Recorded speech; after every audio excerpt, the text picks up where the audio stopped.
Assalamualaikum warahmatullahi wabarakatuh.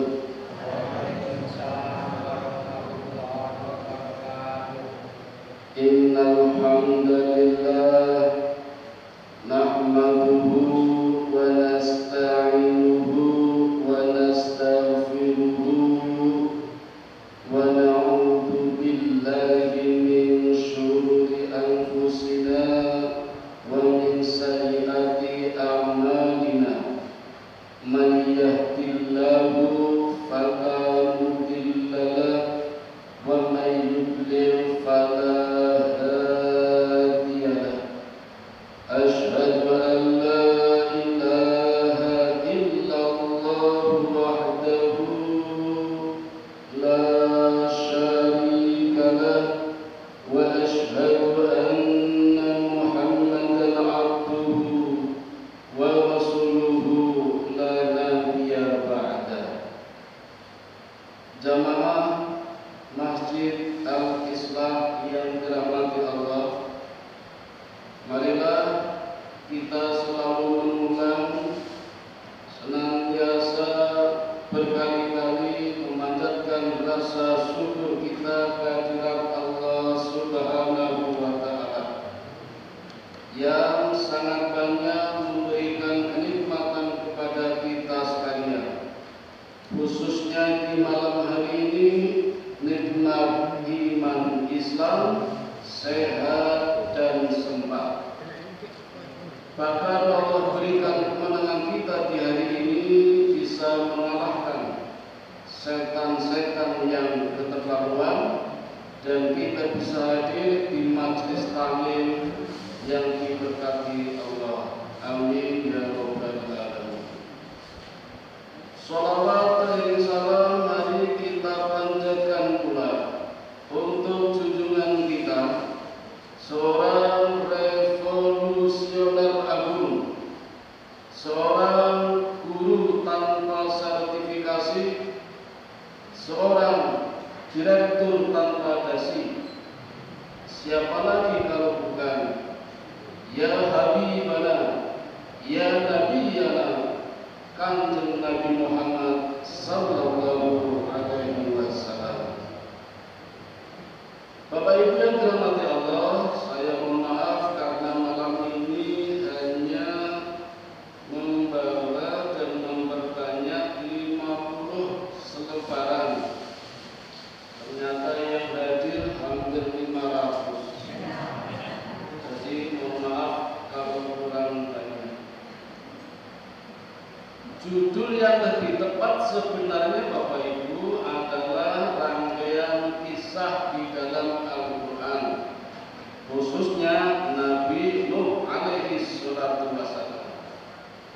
Tapi kisah ini bisa saya jadikan dasar sebagai tanda-tanda datangnya kiamat, terutama kiamat sughra, kiamat wusta, kiamat kecil dan kiamat sedang.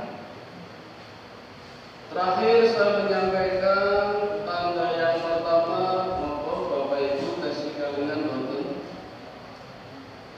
Lalu bodoh, itulah manusia. Kalau Nabi maksum, wali makhluk, kita makhluk. Itulah manusia. Seingat saya, tanda yang pertama adalah saat orang melanggar atau tidak taat pada aturan Allah, maka azab datang. Kalau memang melanggar ketentuan Allah itu tanda kiamat, maka sesungguhnya kiamat sudah terjadi sejak zaman dulu Bapak Ibu. Bahkan mungkin ketika di surga Allah perintahkan, ya Adam ya Hawa, nikmati fasilitas yang ada di surga. Satu yang tidak boleh mendekati buah kunci. Namanya manusia kalau dilarang penasaran apa? Di jalan-jalan ada tulisan jangan tengok ke kanan, kanan tengok. Kan penasaran. Itu itu manusia. Adam mungkin dulu penasaran. Nah, terjadi kiamat, dikeluarkan dari surga, itu kan kiamat. Bahkan ketika kehidupan di dunia dimulai, terjadilah pelanggaran-pelanggaran pada ketentuan Allah, terutama ketentuan yang Allah berikan kepada hamba-Nya lewat manusia-manusia mulia yang terpilih, yaitu para nabi dan rasul. Itu tanda yang pertama kemarin yang sudah saya sampaikan. Sekarang saya lanjutkan. Jadi kalau memang orang sudah mulai melanggar ketentuan Allah, apalagi yang membawa adalah orang-orang yang mulia, nabi dan rasul, dilanggarnya, maka itulah tanda kiamat berikutnya, baik kiamat kecil maupun kiamat menengah. Sehingga dari dulu sampai sekarang terjadi pengulangan. Dulu pelanggaran, sekarang pelanggaran, dulu kiamat, sekarang kiamat. Bahkan mungkin bisa berlanjut kepada kiamat yang besar. Misalnya pada ayat yang pertama, Quran surat Al-A'raf, surat yang ke-7 ayatnya 59. A'udzu billahi minasyaitonir rajim. Bismillahirrahmanirrahim. Laqad arsalna Nuhan ila qaumi faqala ya qaumi ibudullaha ma lakum min ilahin ghairuh inni akhafu 'alaikum 'adzaba yaumin adzim. Artinya, sesungguhnya kami telah mengutus Nuh kepada kaumnya, lalu ia berkata, wahai kaumku, sembahlah Allah, sekali-kali tak ada Tuhan bagimu selainnya. Sesungguhnya kalau kamu tidak menyembah Allah, aku takut kamu akan ditimpa azab hari yang besar, yaitu kiamat. Jadi sejak zaman saja Allah sudah mengenalkan yang namanya kiamat. Bentuknya azab. Kiamat kecil berarti, atau kiamat menengah, biar gampang. Kiamat kecil atau mau ya? Karena ada juga yang membagi menjadi 3, kiamat wusta, kiamat sedang. Nah, Bapak Ibu, persoalannya banyak ini. Jadi kita jadikan Nuh ini tidak sekedar narasi, tapi ada pelajaran yang bisa kita ambil. Jangan-jangan kehidupan modern sekarang ini juga sama pelanggarannya yang dilakukan oleh umatnya Nabi Nuh terdahulu. Saya kenalkan dulu Bapak Ibu, Nabi Nuh itu nabi yang posisinya urutan ketiga dari daftar 25 nabi. Tapi nabi yang kedua sebagai Abul Bashar Tsani, bapak manusia kedua. Yang pertama siapa? Adam. Kenapa Nabi Nuh dikenal Abu Bashar Tsani? Karena kehancuran, musibah yang Allah timpakan melenyapkan semua penduduk dunia. Maka Nuh dianggap membawa kehidupan baru, maka disebut sebagai Abul Bashar Tsani, bapak dunia kedua. Dan Nabi Nuh itu adalah rasul yang pertama. Adam itu nabi, bukan rasul. Kalau begitu, Idris juga nabi, bukan rasul. Bedanya apa? Adam, Idris berdakwah secara internal dalam keluarganya sendiri. Kan belum banyak umatnya. Adam anaknya 40. Jadi Hawa itu setiap melahirkan kembar, dua putra putri jadi 40. Cuma anak yang ketiga itu tidak kembar, namanya Sis, jadi nabi, tapi tidak masuk dalam urutan ke-25. Itu Nabi Sis, anak yang ketiga dari Nabi Adam. Nah, Nabi kedua Idris itu juga dakwahnya internal. Bahkan belum tuntas Nabi Idris sudah merasakan nikmatnya hidup di surga, panas api neraka, sehingga nggak mau turun. Dijanjikan oleh Allah nanti masuk surga kalau sudah meninggal dan sudah kiamat. Sekarang belum kiamat, maka belum meninggal, masih di langit 2. Nabi Idris dikabarkan belum meninggal. Ada 4 nabi yang belum meninggal. Di antaranya Nabi Idris masih di langit 2 menunggu sampai datangnya kiamat baru masuk surga. Walaupun sudah mencicipi enaknya surga, tidak cuma enaknya bakpia. Nah ini Nabi Nuh 321, urutan ketiga dari daftar 25 nabi. Bapak yang kedua Abdul Basar Sani dan Rasul yang pertama. Maka Nabi Nuh ini utusan Allah yang tidak diambil dari keluarganya, tapi orang lain. Apa resikonya? Di sini sudah dijelaskan di ayat tadi. Resikonya kalau Nuh dikirim Allah untuk berdakwah kepada orang lain, resikonya kebanyakan ditolak. Ya seperti malam hari ini kan saya bukan orang sini tuh. Alhamdulillah matur bisa diterima. Sementara misalnya kapan-kapan ditolak teman-teman hukum biasa. Sunnatullah seperti itu kan belum tahu situasi kondisinya. Apalagi Nabi Nuh di ayat ini dijelaskan belum apa-apa langsung mengenalkan Allah.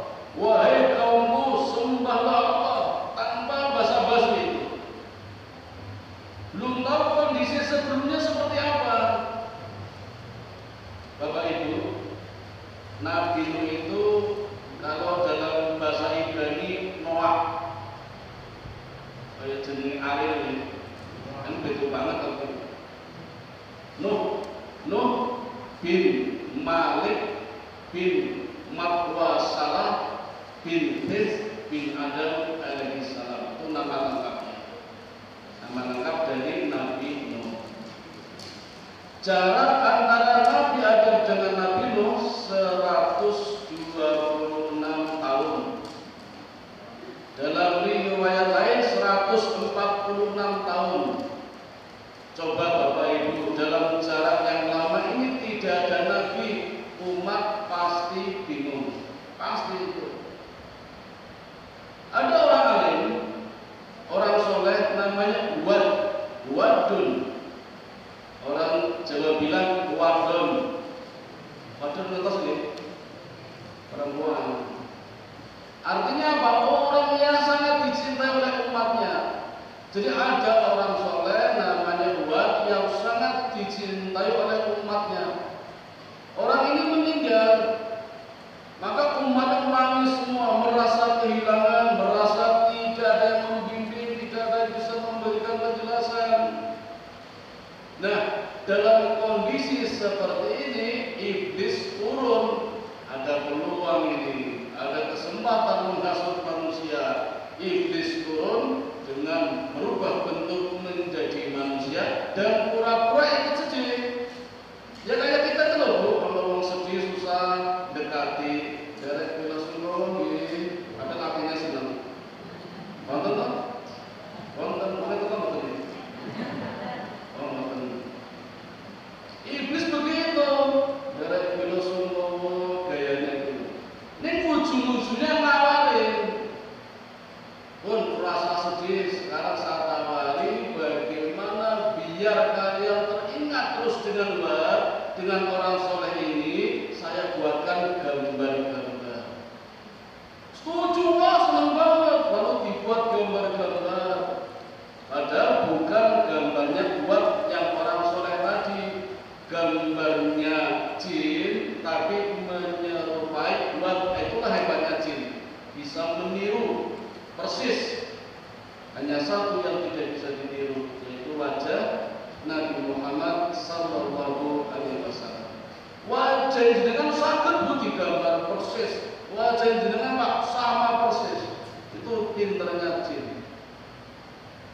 Ada satu yang tidak bisa ditiru, baunya. Nah itu nggak bisa. Jadi ibu-ibu butuh apal baunya, garwane jenengan butuh apal. Nah itu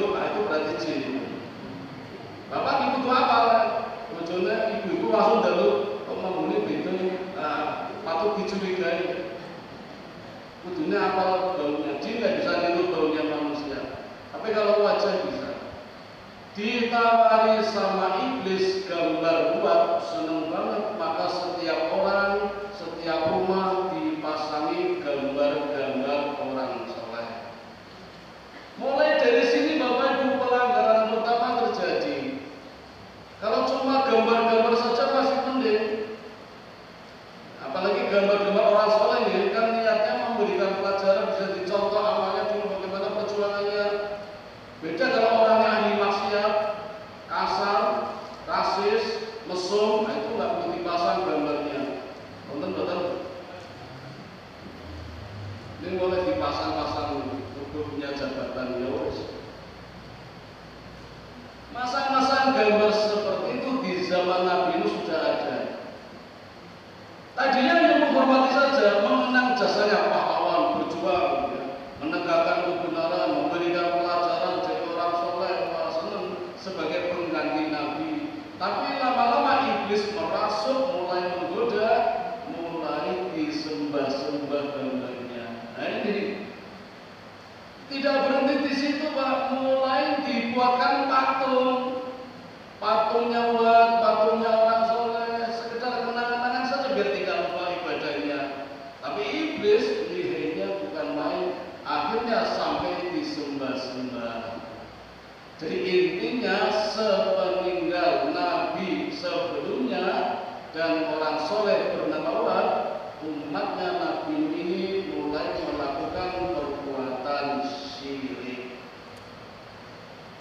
Jadi sebenarnya nggak banyak pelanggaran yang dilakukan oleh umatnya Nabi Nuh, hanya 1-2, tapi gembongnya dosa, yaitu syirik. Itu gembongnya dosa, dosa besar yang paling besar.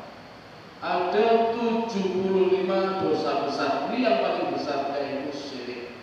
Inna syirka la dzulmun adzim. Sesungguhnya syirik adalah dosa yang paling besar. Tanpa terasa dari perbuatan yang kecil-kecil akhirnya menjadi besar, menjadi syirik besar, nyembah-nyembah patung. Dulu Muhammadiyah pernah ditanya bagaimana hukumnya patung. Di dalam keputusan majelis tarjih diputuskan kalau hanya sekedar seni, monggo. Tapi kalau sudah diyakini sampai akan bisa mendatangkan kebaikan, mendatangkan keburukan, disembah-sembah, kalau tidak ada patung tidak enak, wah ini sudah mulai ditanya. Itu keputusan majelis tarjih. Nah, kalau ada yang ragu-ragu tentang patung-patung, asal patungnya tidak berbentuk apa itu yang telanjang-telanjang, kalau bilang gitu. Apa ada pengaruhnya? Ada Bapak Ibu. Malaikat enggan masuk rumah yang ada patungnya. Bukan ada. Jadi Israel pernah bertemu aman. Yo jarak jauh kan bisa loh, anak jauh. Malaikat pintu ya, masa harus masuk rumah, jarak jauh kan bisa. Ini iseng ibu nih, tapi kejadian di kampung saya. Pak Aziz tolong, ibu kula kok sedang kemis, kempas orang mati-mati. Ngomongnya kasar banget. Anjar mati pripun, atau diasin ge. Ya, bismillah, saya datang dengan teman-teman membacakan surat Yasin. Mau mati. Buat rencana pulang sih jalur turun orang mati Mas. Enggak boleh gitu dunia. Jadi tak ceramai dulu 5 menit 10 menit. Yasin itu untuk kebaikan bersama. Jadi kalau nanti dibacakan Yasin ternyata sehat kembali, alhamdulillah, berarti masih diberi kesempatan untuk beramal baik dan bertobat. Kalau setelah dibacakan Yasin meninggal, alhamdulillah, yang hidup tidak direpotkan lagi, yang meninggal dicukupkan dosanya, tidak nambah-nambah lagi. Saya kabari loh, ini raiso untuk mati Yasinnya bertentang. Hari kedua saya datang lagi sama teman-teman, biar mati bersakti itu. Sampai hari ketiga, malah sehat juga. Ya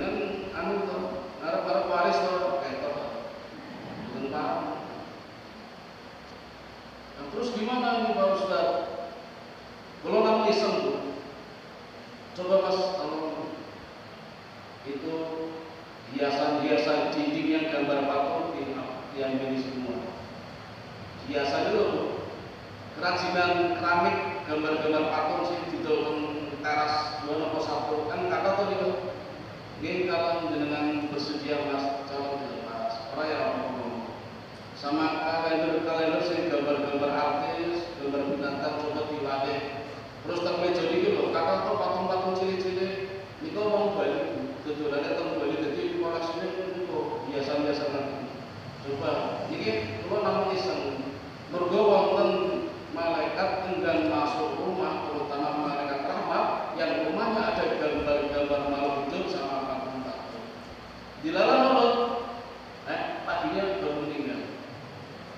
Ustaz, maksudmu dia, apa sudah meninggal? Wah, matur nuwun. Itu Bapak Ibu. Jadi kalau sampai diyakini tidak boleh, itu sudah termasuk syirik. Sama dengan negeri Antokia yang dituliskan Allah di dalam surat Yasin, itu ya perbuatannya syirik. Tiara, kebiasaan mereka setiap pagi hendak bepergian selalu melepas burung gereja. Kalau burung gereja terbangnya ke kiri, bertanda akan datang keburukan.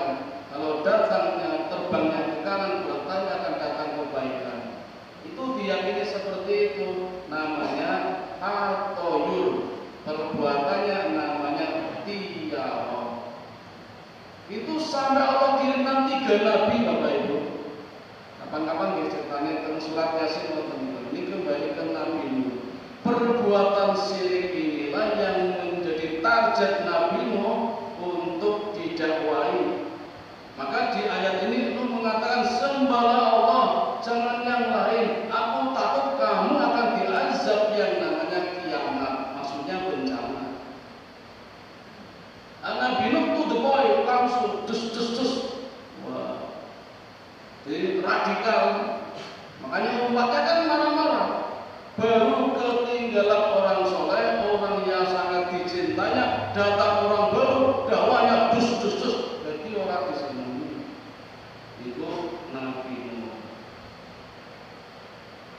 Lalu perbuatan yang kedua apa? Yang dilakukan umatnya Nabi Nuh merasa lebih pandai. Dulu ada gurunya, ada orang pintar namanya Umat. Ini kok ada orang baru ngaku pintar, ngaku jadi nabi, orang terima. Kalau bahasa kita apa? Toko-toko dakwah menangkan Gusti Allah. Orang terima umatnya itu.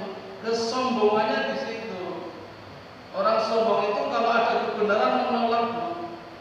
Nek salah kandhane gaya itu sombong. Jadi perbuatan besar, dosa besar yang kedua selain syirik adalah sombong. Dan sombong itu termasuk syirik. Menurut Imam Ghazali, dosa yang termasuk syirik kecil adalah sombong. Sombong termasuk perbuatan syirik kecil. Termasuk perbuatan sombong diantaranya adalah merasa lebih pandai daripada orang lain. Namanya sombong. Diantaranya seperti itu. Itu yang dilakukan oleh umatnya Nabi Nuh. Makanya menolak. Allah panjangkan umurnya sampai 950 tahun, tapi Nabi Nuh hanya mendapatkan umat 80 orang. Coba dilihat ayatnya Bapak Ibu.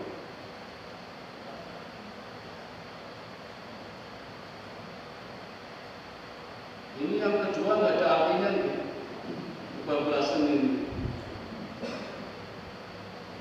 Surat Al-Ankabut surat ke-29 ayat 14. Kalau yang ketiga ada artinya As-Su'ara surat ke-26 ayat 117 118. Kalau yang Al-Ankabut walaqad arsalna Nuhan ila qaumihi falabitha fihim alfasanatin illa qamsina. Ya ini.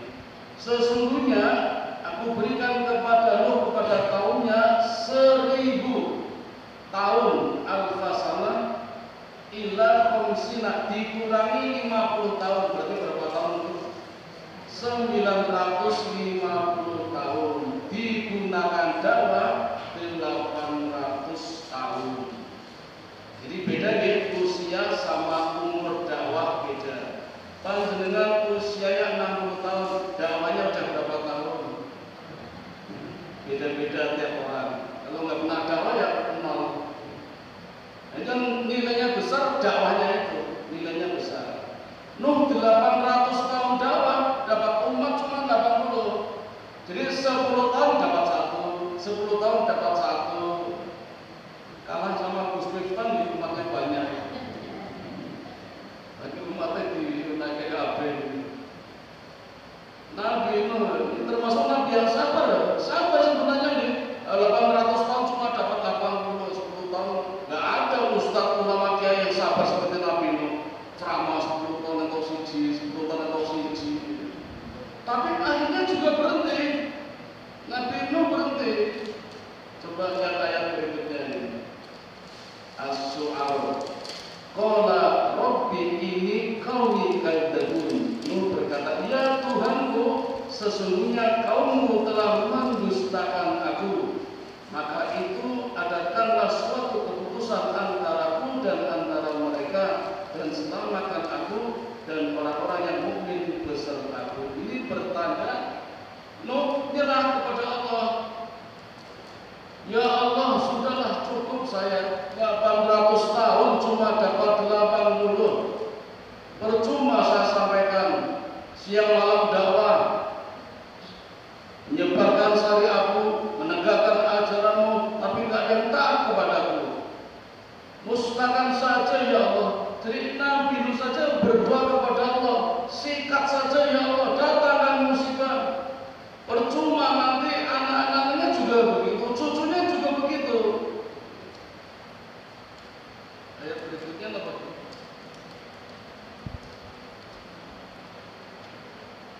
Nah, Allah kabulkan doanya.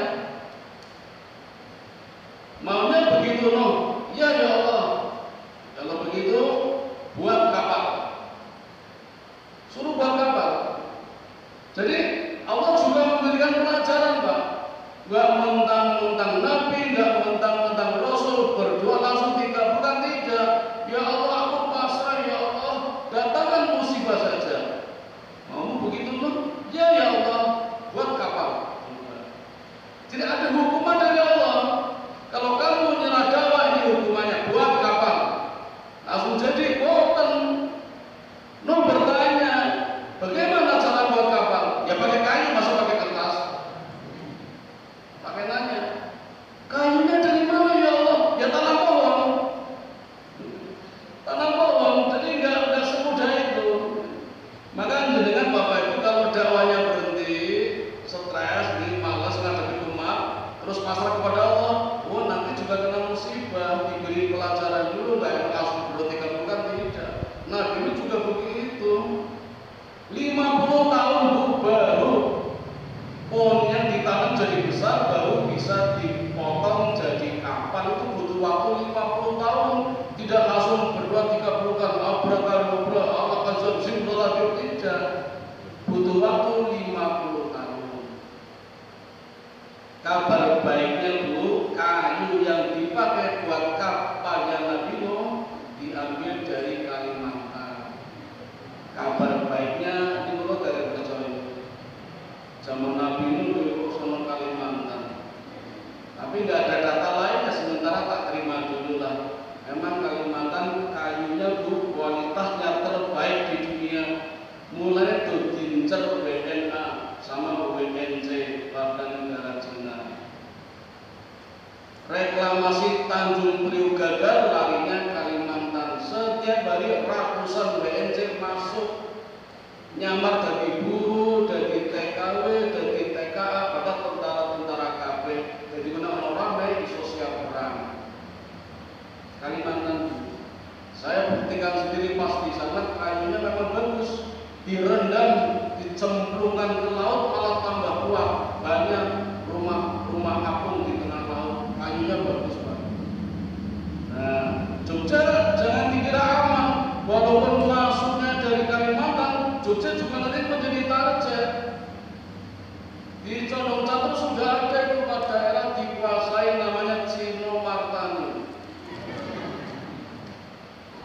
Saniki Cina marang monggo ajeng mriku ajeng miliki.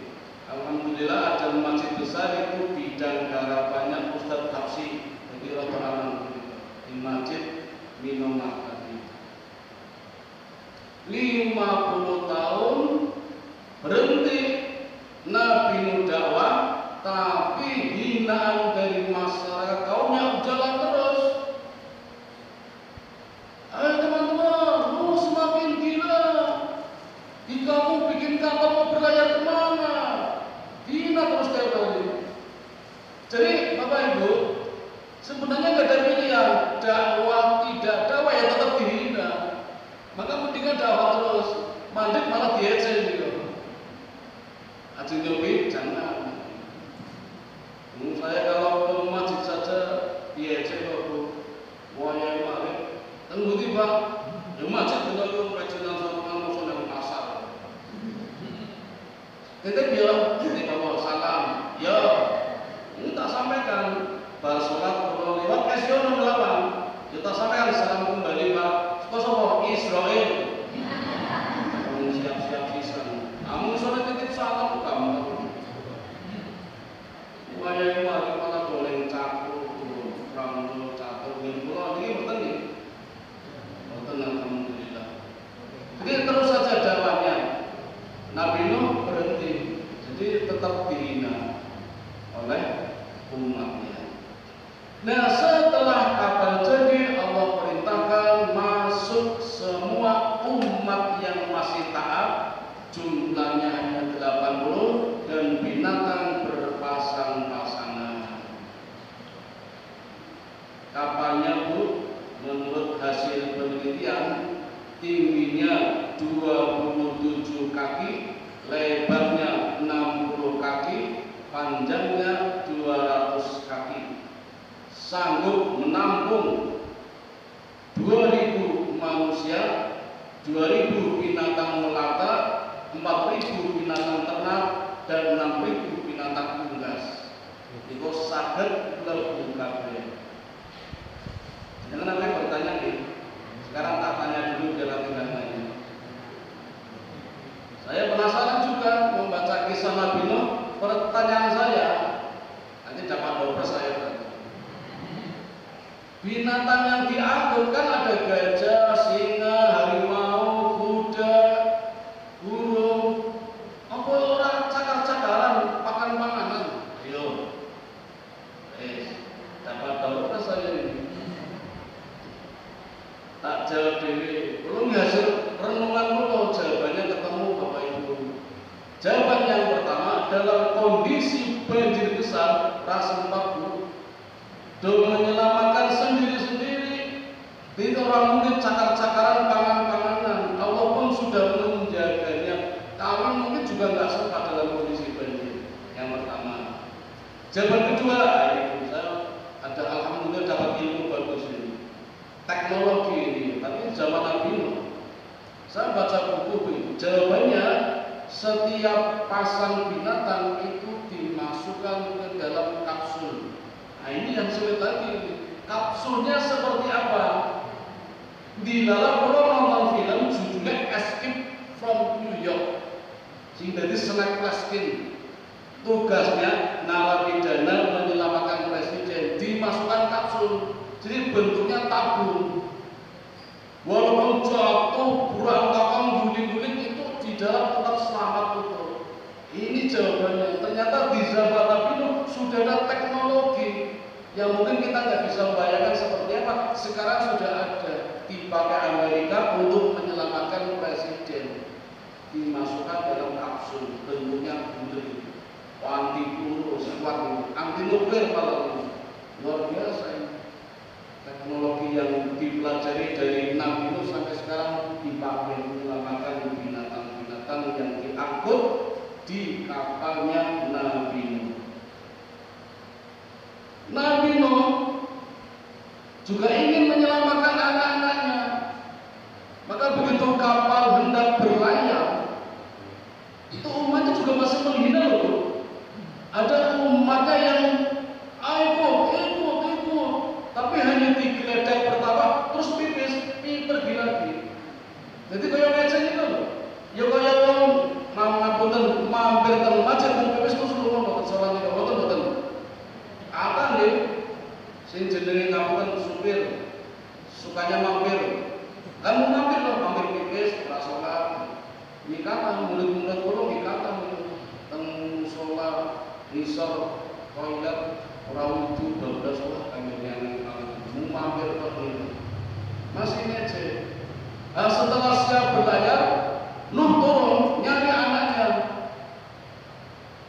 Sam ada, Ham ada, Yafis ada, kanan pun nggak ada. Mana kanan? Nama aslinya diam. Bahasa Ibrani-nya kanan. Kan anaknya Nabi Nuh 4. Yafis, Sam, Ham. Yang ini yang kanan. Nama aslinya diam. Ini betul-betul Nuh naik ke atas. Nyari.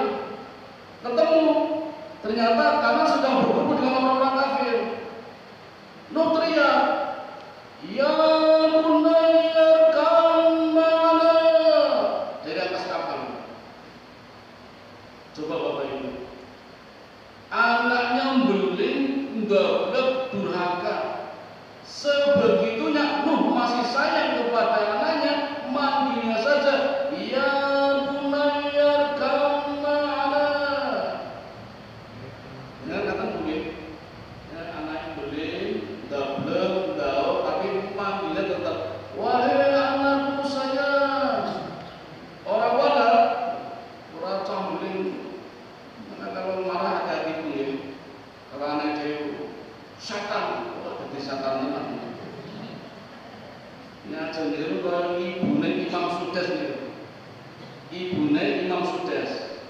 Dulu menjamu tamu, sudah siap dengan jamuan makan, kita beri batu kecil sama Imam Sudes, Sudes kecil. Ibunya marah, diusir, pergi sana, jadi imam masjid. Jadi tenang Bu, Imam Masjidil Haram, nama Imam Sudes, hafidz Quran. Atau mungkin, kemudian jenengan duku kali putranya di ngaku lu ngomong, jadi presiden. Jadi tenang. Ojo, mulai setan berarti ngomongnya iblis gitu. Alhamdulillah. Sebegitunya Nabi Nuh masih memanggil, wahai anakku sayang, naik kapal, ikut sama papi. Katakan tidak ya, aku akan naik ke tempat yang tinggi. Jangan anakku, Allah sedang murka. Belum dijawab, langsung disambar oleh banjir bandang terbesar yang pertama kali di dunia. Banjirnya bukan menghanyutkan Pak, tapi airnya keluar dari tanah. Jadi kumpul itu. Iya. Jadi kalau secara ilmiah lempengan yang ada di bumi pecah itu. 3 lempengan itu pecah. Itu terjadi tahun berapa ya? Itu sendiri deh. Jadi airnya muncrat itu, mengalami tsunami itu nih. Yang menghanyutkan juga. Dan luar biasa Bapak Ibu, itu kejadiannya oleh Ibnu Abbas di dalam hadis diriwayatkan lama banjirnya itu 2 tahun, 2 bulan, 26 hari. Coba Bu, ngadili nata banjir sedino berikut. Ini kan lebih sedino ya.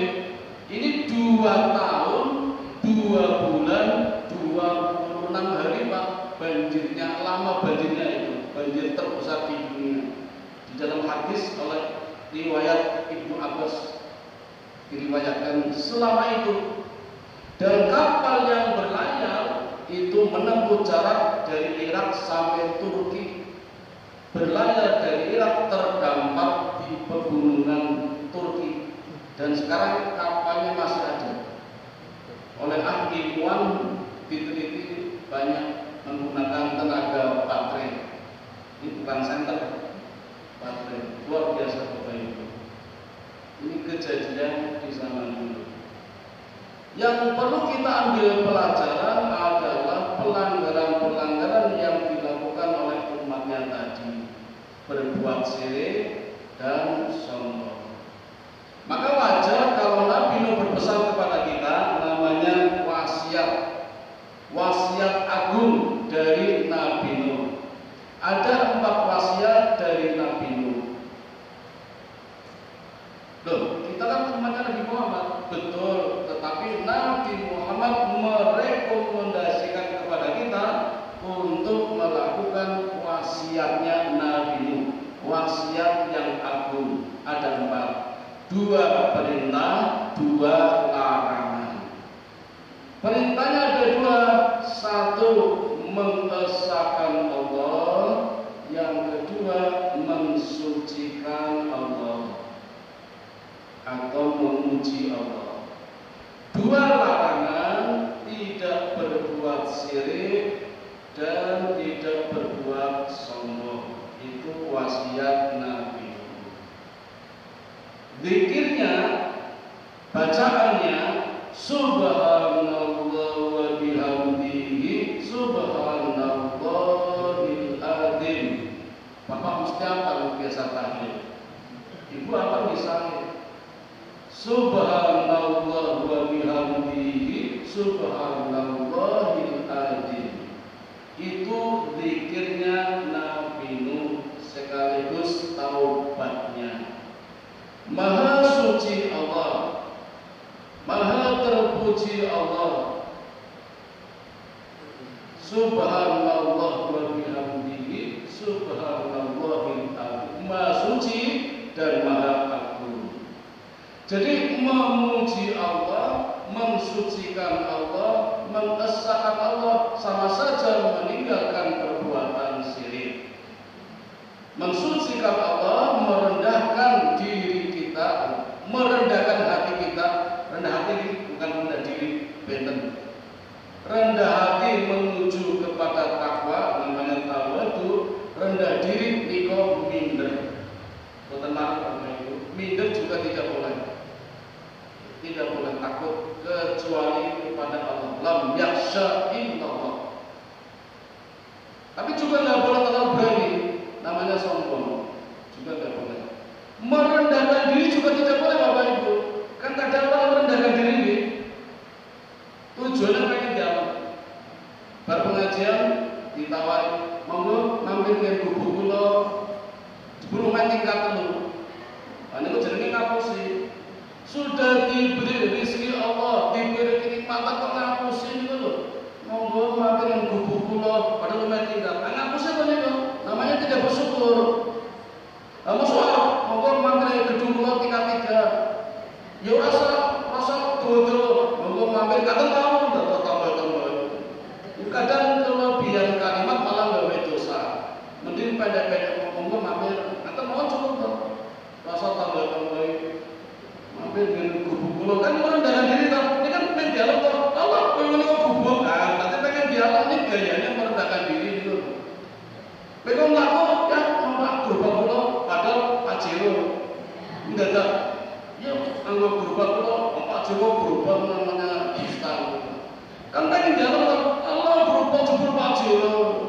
Ana pajero kula ngene iki pajero panah dipunjero. Minta kuliah.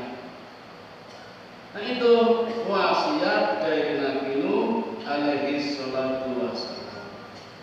Nah Bapak Ibu, ayat yang terakhir di sini dikatakan wasna'il fulka bi a'yunina wa wahyina wa la tukhatibni fil ladina zalamu innahum mughraqun.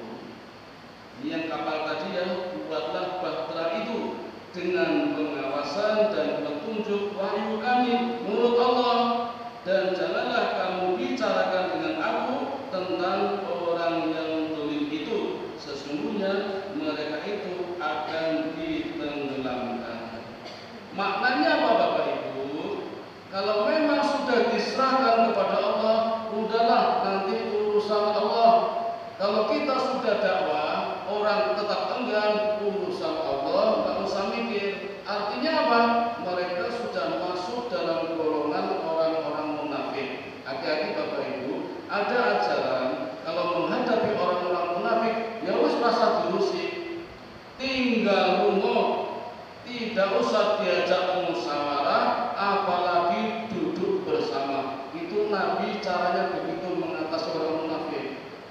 Kalau tidak mesti kena getahnya. Contohnya udah banyak. Orang alim, orang pinter, dilala duduk bareng, foto bersama, mesti geger, badannya kaya kok. Nah, Nabi makanya nggak mau kalau ada orang munafik tinggal pergi orang ngurusi, serahkan Allah nanti yang ngurusi. Dan banjir yang terjadi di zaman Nabi Nuh itu pun sekarang terjadi, bukan narasinya tapi pelajarannya yang bisa kita ambil. Kalau sekarang banyak terjadi banjir di mana-mana. Kalau dulu Nuh berusaha menyelamatkan anaknya dari banjir air, mari Bapak Ibu sekarang kita selamatkan anak-anak kita dari banjir maksiat, banjir zina, banjir miras, banjir tontonan TV, banjir TikTok. Itu banjir-banjir Bu yang melanda dunia ini, membuat kita ibadahnya berantakan. Tapi seringkali kita menyalahkan anak kita, padahal orang tua juga ikut salah. Setuju mboten? Omong 10 sing setuju. Wong di wong tua berarti ikut ambil salah juga. Anak itu bayangannya orang tua. Apa yang dilakukan orang tua, bayangan mesti ikut. Bayangan ini kok mesti melu barangnya mandek, ayang-ayangnya mandek apa mlaku? Mandek. Barangnya mlaku, ayang-ayang mandek apa mlaku? Mlaku. Nek Allah barangnya mandek, ayang-ayangnya mlaku, jenenge ayang-ayang orang genah. Jadi salah anak mergo ana salah pada orang tua. Jadi sing didandani kudune barangnya apa ayang-ayangnya? Barangnya mandek, ayang mlaku sing didandani anak boten saged. Itu kita mawas diri dulu. Siapa tahu kesalahan anak kita juga ada pada diri kita. Maka kita mulai duluan. Dengan senang boten nek putrane rajin tadarus. Dengan tadarus boten. Alhamdulillah. Dan kula wonten niku awet tadarus wong tuane malah boten tadarus. Malah cekelan HP. Kula ngingandani Bu tadarus dengan anake rajin pinter tadarus. Ora iso apa-apa sing penting nyekel Quran. Qurane dibuka apa ditutup? Terus diwaca. Ora usah seru-seru, ndak konangan, mocone dengan mawon. Bila ora cekel ngono. Wis rampung dibuka salembar, diwaca maneh dan rampung dibuka maneh. Diwalek iki lho. Dadi anake malah buku hebat, muncul cepet banget ya. Padahal mau Fatihah. Anaknya telah harus pada memakai. Orang anaknya habis 10 menit atau separuh. Padahal Qurannya kayak kuali. Dulu kisah-kisah dulu. Anaknya malah hebat. Buku hebat ya. Mau coba kuali iso. Ini sekarang gimana? Dulu saya pernah ngaji sama ustadz saya, taksin, cuma berdua. Saya masih ingat itu. Saya dengan teman saya dari Jawa Barat Kuningan, namanya Asep Sarudin. Zaman dulu SMA kelas 12, berarti kelas 3. Ustadz saya namanya Sobirin Asikangan, ngajar taksin. Ini kok mau coba balik Bu. Jadi ustadznya kalau nih saya di sini. Kurangnya balik ada dulu. Jadi kalau kan mau coba lah. Ini kok bisa mau coba dulu berarti. Bukan ustadz pun. Nggak apa lu. Bisa mau coba. Alhamdulillah kalau kalian senang ngaji padahal dilarang. Kalau kalian ngaji delik-delik Bu. Nah konangan mau diajar bapak-bapak. Orang pertama langsung ngaji, rasa. Ini kalau nekat ngaji delik-delik. Nanti kalau nabung-nabung membayar ustadz dulu. Kelas 3 berarti tahun 85. Kalau nanti boleh duit membayar ustadz dulu. Pengen ngaji dulu. Jadi kalau ada orang tua sekarang malah nyuruh ngaji anak cukup dunia senang. Didukung orang tua, lo ini mau tenang sal, malah disenangi dengan pola ngaji. Orang tujuan ngaji mau. Tapi alhamdulillah bapak lo 2 tahun sebelum meninggal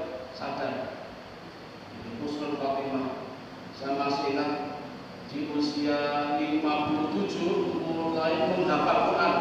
Ini bangun jam 2 malam sampai subuh, sampai biar padam. 2 tahun hafal terus meninggal bapak saya. Buku-buku selama saya kuliah saya pulang semua habis dibaca bapak saya.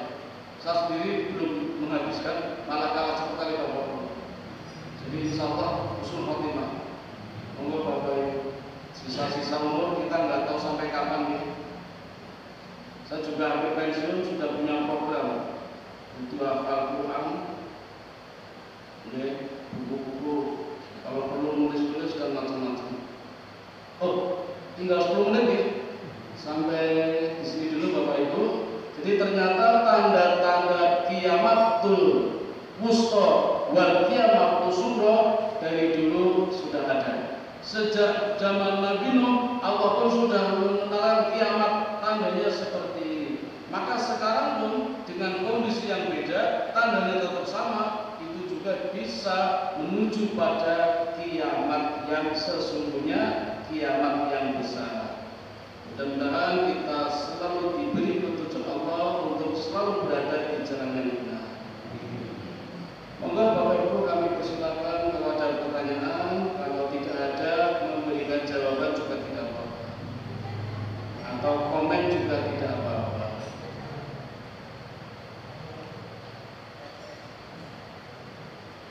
Baik.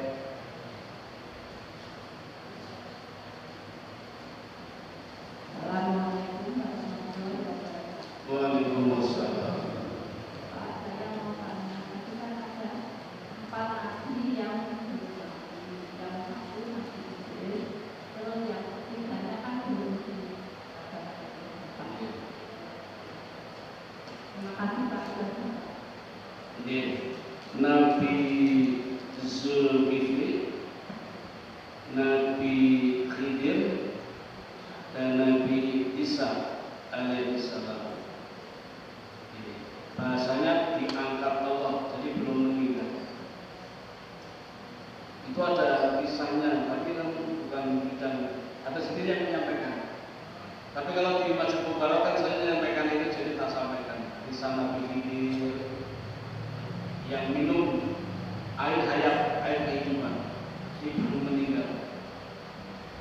Jadi yang obat bagi minum Raja Iskandar Zulkarnain, tapi yang Allah berikan malah Nabi Khidir.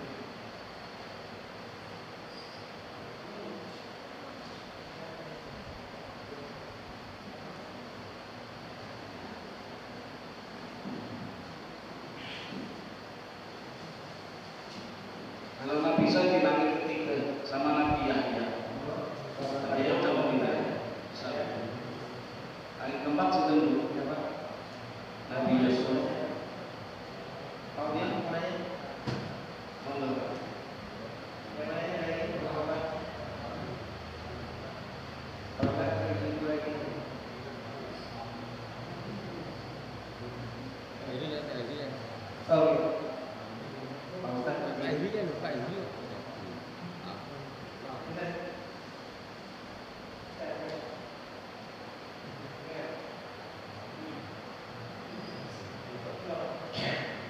Berapa itu? Temanya lagi kan di luar. Kalau ada gitu, temanya lagi ada. Oh, gitu. Oh, pertanyaan kita ada yang mau bertanya. Oh iya. Bapak mau Ibu? Sama. Bapak ini. Yang terakhir tadi wasiatnya Nabi Nuh kepada kita, walaupun umatnya Nabi Muhammad ada 4, 2 perintah, 2 larangan. Nah, itu aja apa saja. Jadi apa 2 perintah dan 2 larangan Nabi Nuh alaihissalam kepada umatnya? Apa yang saya jawab? Bapak atau Ibu? Tanya dulu.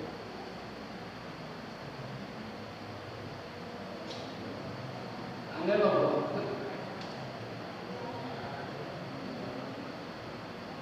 Oh, yang mana?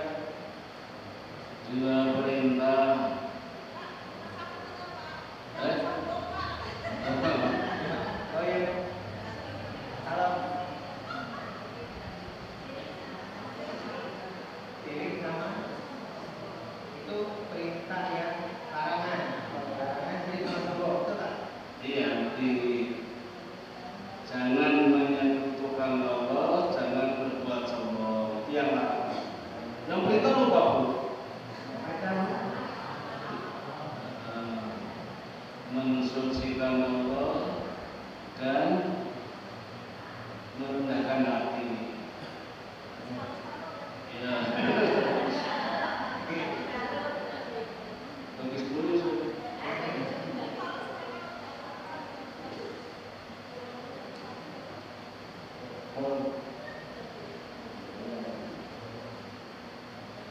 Apa?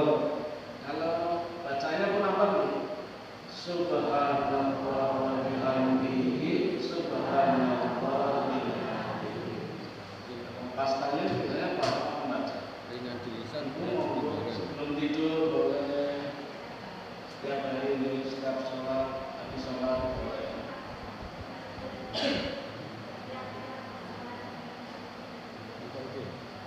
Boleh. ringan di lisan berarti Ya utang langsung ini jadi. Ini penanya jadi sisa. timbangan pahalanya. Tapi kalau nggak terbiasa mesti ngambil atas itu. Ini satu, menggunakan satu baru satu.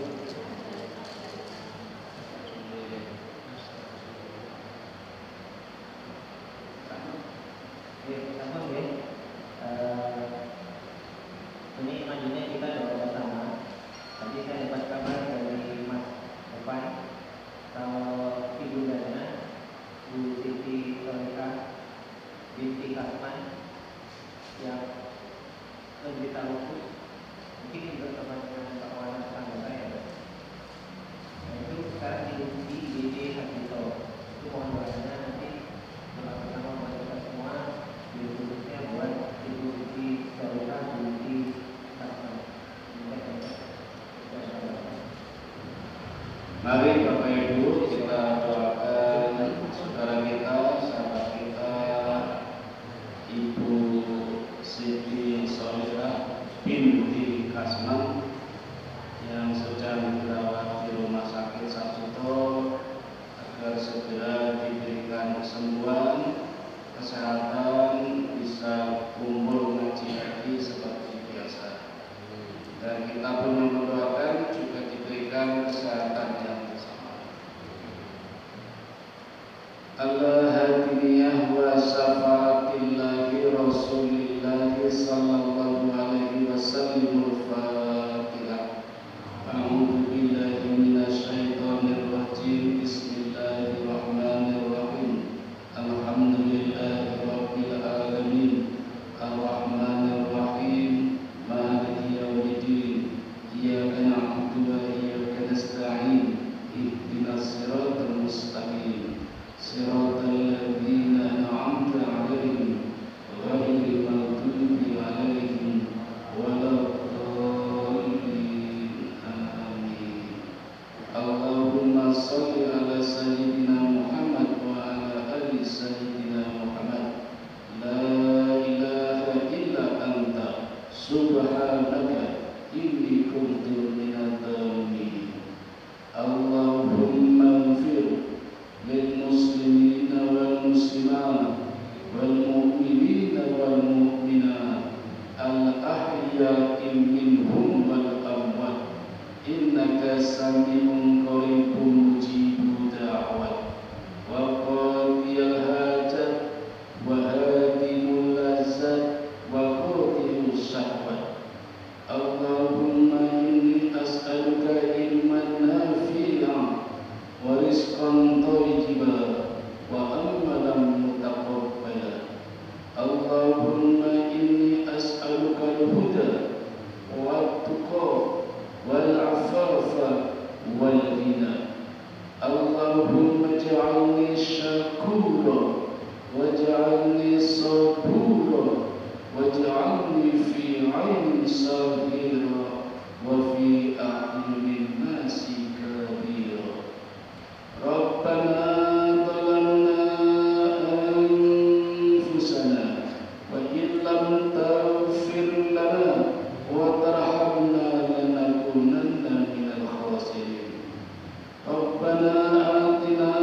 sebagai penyelenggara panitia yang diamanati penyelenggara pengajian ini. Jika ada kurangnya mohon dimaafkan. Assalamualaikum warahmatullahi wabarakatuh.